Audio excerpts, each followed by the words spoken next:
Here we go, aka Powders. We have a black and white independent banger today.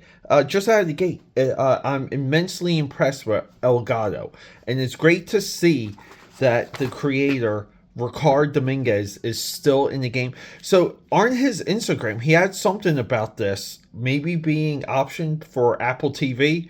Who knows? But we have to go back to 1993.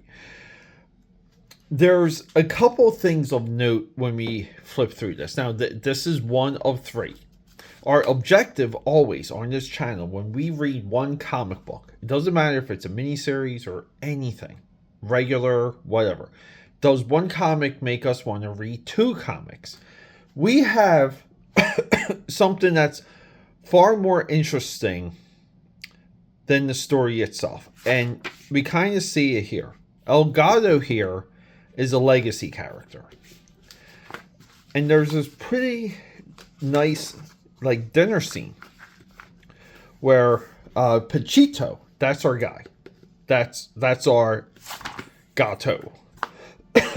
He's, you know, like with his it's like father, grandfather. We have a flashback here.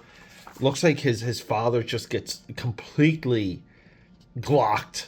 And, you know, he's Mario, like, right? Like, he's just being haunted by it. But we get this glimpse of a home life. And maybe, like, of a broken personality. It's very Bruce Wayne.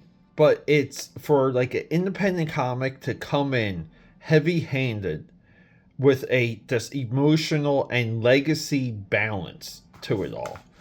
I view as very promising, very advanced for what this is supposed to be, and largely entertaining. But essentially, we start off in a nice way. We get two smugglers, everything goes dark, and while everything is dark, here we go. El Gato comes out of nowhere, jump kicks a dude right in the grill. We got blame, guns blazing. We have that all black hair and the beard. We got some nice 90s cross hatching here. But no, we get like a good introduction. And so far, like we're 3 pages in. My only issue now is that these panels are like too big, and this jump kick should really be like 3/4 of everything here, right? Because as he says here, Bob Kane, Jack Kirby, Will Eisner, those are his like inspirations. That's who he's thanking for all of this. We know what Jack Kirby would do with this space. But yeah, we get some kung fu fighting, nice sound effects, nice poses, and our boy's off, and he disappears into the night. Really cool stuff. He has a wonderful line here. Look, and he also knows that the law will provide the paperwork. So it's like, you know, like he ropes him up, and local law enforcement comes in and they dial in the paperwork and make it official. Always always about the admin work.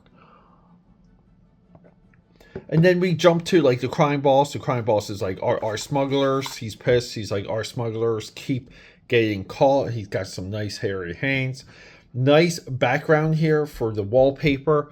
And then we cut to, some of the guys that we just saw, right? The arresting officer. He's here. They're talking. He's like, oh, you hear about those rumors, right? Like, this is how these stories begin. We have to show off the powers, introduce the crime lord, and put our alter ego in the mix of all the other supporting characters. And then, again, we already reviewed this. I mean, guys, we have, like, some nicely drawn vehicles here. Halfway decent house. Now, guys, from a growing talent, this is what we want. And I like what he does here, where he, like, splits the two legacy characters. I just wish this was a little bit more explicit, and it's not quite on the nose, but you get the idea. And this is a very like it's a very Night Owl Watchmen moment where you have Night Owl 1 and 2 hanging out, having a meal together, just like in Watchmen. And then we cut to, well, like round 2 of the smugglers. And here we go. Our boy shows up. More jump kicks. He's got some weapons over here. Like he's throws some ninja stars. And so far, like we're drawing like a lot of different things. We're drawing, like I love it when people have like different weapons up against the hero, but 90s flash lines. He biffs him, knocks him out. Another kick. I mean, take a shot every time we have a kick in this issue.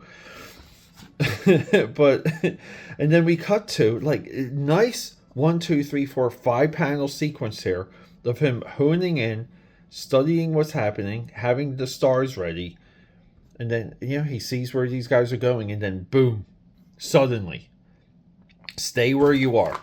So local law enforcement, border patrol shows up, and this is kind of cool because they're like, oh, these are the guys, let's catch them.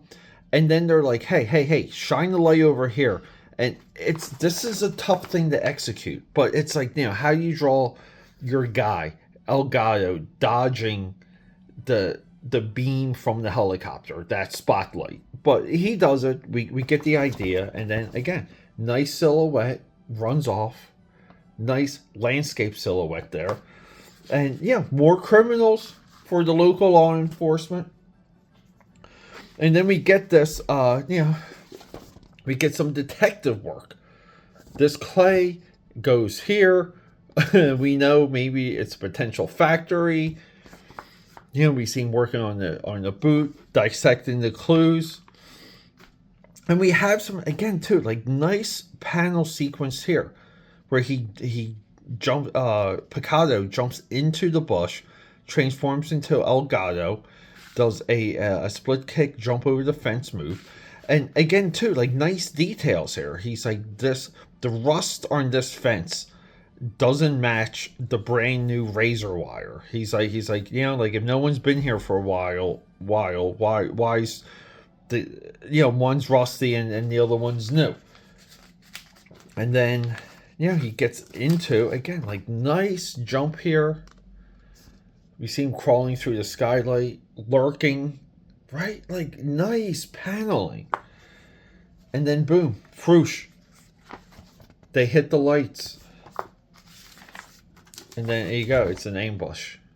So, like, I want to read this shit, too. Now, here, coming from the heart, Olga Dominguez. This is the wife, right? Like, in the opening intro here, he thanks his wife. So Olga Ricard is creator, writer, artist, inker, letterer.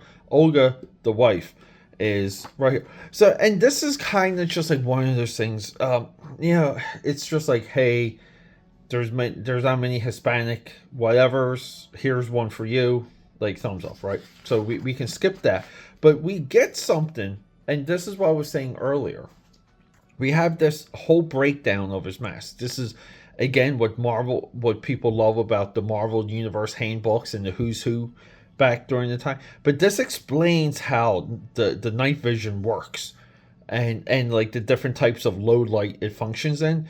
You have to say this, right? In '93, a lot of this wasn't quite well known, and you would have to know. You would have to know how night vision worked. Wonderful job. This is fantastic. And then we have this. We have ready or not. Here comes El Gato. Good luck, Gato. It's a jungle out there. And it's actually a commentary. I was speaking of black and white, the black and white comic book business. And then, we have a official Pain the Con Teenage Ninja Turtle reference here. Drawn by Dave Garcia. So, AKAPADers, on Fridays, we try and discover books like this. In my view, this is an absolute gem. Now, what's upsetting is that Richard, Mr. Dominguez, he has an Instagram presence, right? It doesn't look like there's like a lot of new work from him. I don't know if he continued the series. It just seems like he did like 3 issues and continued to find different ways to publish it. And I think there's like a trade paperback. I could be wrong. I didn't investigate it that much because I wanted to talk about this. But if Mr. Dominguez has more out there of this, and I do want to get issue 2, I want to get issue 3 and bring them to you. I want to see what else he has, because this is, for a freshman effort, this is fantastic, and it's of note, and I feel like it should be studied.